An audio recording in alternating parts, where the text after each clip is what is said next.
Hey guys, Bay Area Aquatics here, coming at you with an update on the 62-gallon shallow reef. Sorry I've been gone for a little bit. I just kind of let the tank go on autopilot. Didn't really buy much stuff for it, just did my regular water changes and that's about it. But lately I've bought some new coral, some new fish, and I'm going to show you guys what I've got. Starting with the fish. You can see up front and center is my new blue tang. He's a little guy, got him maybe 2 weeks ago. He's getting along nicely with everyone else. And I also got a mandarin goby, or a mandarin dragonette. He's not in the picture right now, but I took a quick video of him. I'll show you that right here. And I also got some sort of sand sifting goby, also not in the shot at the moment, but he's around. I ordered an orange prawn sand sifter goby, but they gave me this guy. I have a picture of him which I'll put up real quick, so maybe if any of you guys can identify him, that'd be great. He does sift the sand a little bit, and he's doing a pretty good job so far. I've had him for 2 days, so I'm pretty happy with him. Other than those guys, I have my yellow tang right here. He's getting nice and big, eating a lot. Flame angel over there, royal grama, 2 anthias, 2 clownfish over there. I will be getting 2 more anthias next weekend. So I can get a bigger school of those guys. They're doing very nicely, eating well. They eat pellets and stuff. And I don't know if I mentioned that royal grandma right there. He's also in the tank. As far as inverts, I have a cleaner shrimp and an urchin. Not crazy important. The cleaner shrimp is hanging out under his cave right at the moment.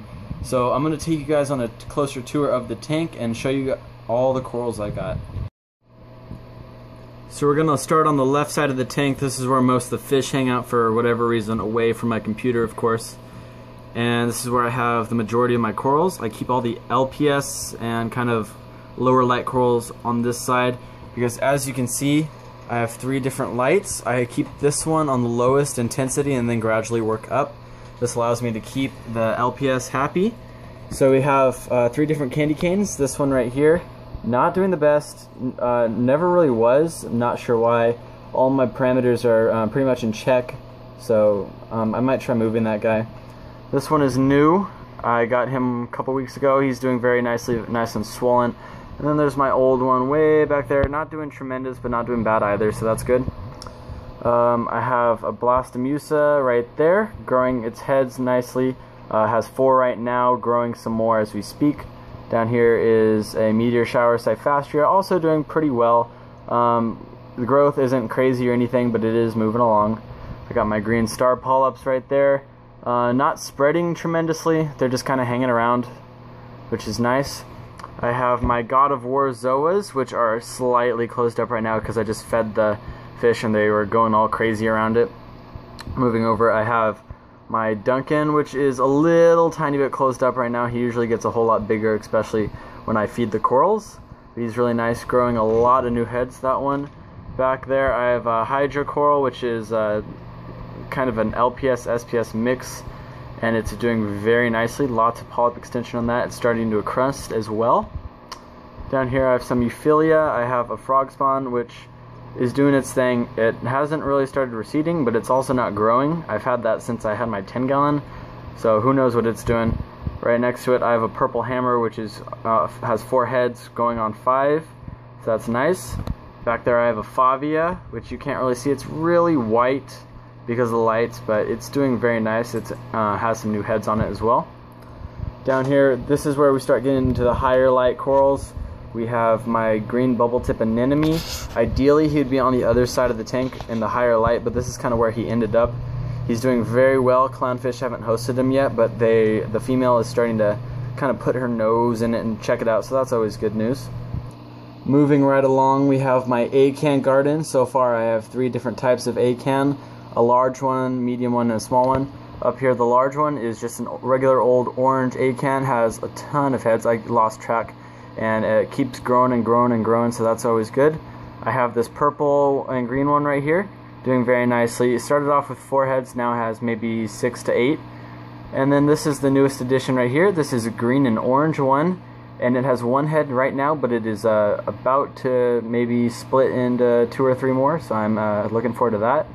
Down here on this rock we have a firefly chalice, and some little frags of the God of War Zoas also closed up a little bit.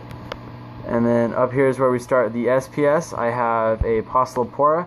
I've had that since the 40-gallon tank, doing very nicely, lots of growth on that. Nice polyp extension as well. Over here we have an Aura Birds of Paradise Bird's Nest, doing very well. Just got that in not too long ago. Already starting to show signs of branching on the top, which is nice. Over here's my SPS dominant side of the tank. On the right side we have this very nice Bali Green Slimer. Maybe about 2-inch frag. It's starting to encrust onto the rock and showing a little bit of growth on top with some nice polyp extension. Over here we have 2 acros, unknown types. They're just kind of chilling, doing their thing. A lot of growth on the one on the left, some nice polyp extension on the one on the right. They've been troubling me, always coming undone from the rocks. I have to glue them over and over and over. This one is kind of difficult to see with the light, but I do have a red Monopora right there. A plating kind. It's not done anything really, but it does have some nice polyps on it. So I know it's not dying or receding or anything, so hopefully they'll start to grow soon. Right here we have Monopora Confusa starting to grow nicely. This is a newer edition and it's looking really good. Right here is a really nice Stylophora. This one's kind of purpley pink, really vibrant color to the eye, not so much in the camera, but that's a new addition as well. Over here we have a green torch, which I've always wanted to get a torch and I finally got one at a decent price. This was $30 for 5 heads, which is a good deal in my opinion, and that's doing nicely as well. Down here we have a part of the Monopora Confusa. This part kind of broke off when I was trying to take it off the frag plug. Not sure what I'm going to do with it, but it's just sitting right there. Here's a plate coral that I had. I went on vacation and then it just suddenly started receding and died. I haven't removed it yet because I'm hoping that it will do something, but if it doesn't, I'll probably just remove it. Over here I have my large hammer colony. This thing went from 2 heads all the way to like 10 really fast. It's really big in the back. It's nice and healthy. I really like this piece. And then back here I have I believe it's an Elkhorn Monopora. This is an encrusting type, not a plating type, and it does have some little shoots on it, but mostly encrusts. So that's about it for the coral. We're gonna take a look back here and just pan around. I do want to get more coral and just fill the tank up right now, but I'm just taking my time with this thing. I don't want to dump too much money into it. But it's looking nice so far. I like it. I'm getting a dosing pump in pretty soon, so I'll be dosing the elements and keeping the tank nice and healthy. While I have a chance, there's my new goby right here. You can see that blue line on him. Anyways, I am getting the dosing pump, so hopefully the coral health will increase and the growth will start happening more. So we're going to take a look down at the sump. So this is my sump filtration basically. For those of you who are new to the channel, I have 2 sumps actually. This 55-gallon we're looking right here, and behind it I have another 55-gallon refugium, and I really wanted to show you guys this. It is just absolutely packed with Chaeto. From about here, this is about the 3-foot mark on the tank, all the way over to the other side, just absolutely packed. This is the higher light stuff, and if you take a look below, you can see kind of the lower light stuff, and it's still growing. It's kind of interesting what's happening over here. I have it kind of just shelves off, and this is where most of my Caulerpa is. I also have some red algae. I have a bit of dragon's breath in there, which kind of blends in. As you can see right here, this little tiny piece is dragon's breath. The rest of it is just some random red algae I picked up at an LFS. And then behind it, I do have one more species of macroalgae, not sure what it's called. Maybe it'll grow out and we'll be able to see it. So this refugium is just absolutely packed with pods, and I even saw like little spider looking things. All sorts of life in here. Perfect for the mandarin. I've kept the lighting the same. 3 LED lights that I got from Reef Breeders, and they're kicking butt. I like the controllability I have over them. Obviously they're not hooked up to a controller, but I really don't need that at the moment. I just like the ability to have this light more intense than this one, so I can keep a variety of different type of corals. But that's about it for the tank update, you guys. I do plan on getting more coral, and I'm kind of good on the fish right now.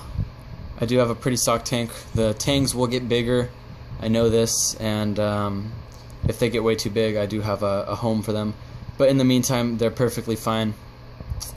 One issue I have been having with this tank is the sand bed, and the algae is just awful. This side not so bad because the goby's been doing work. This side is the worst. You can see it's just covered in brown algae. It's kind of gross.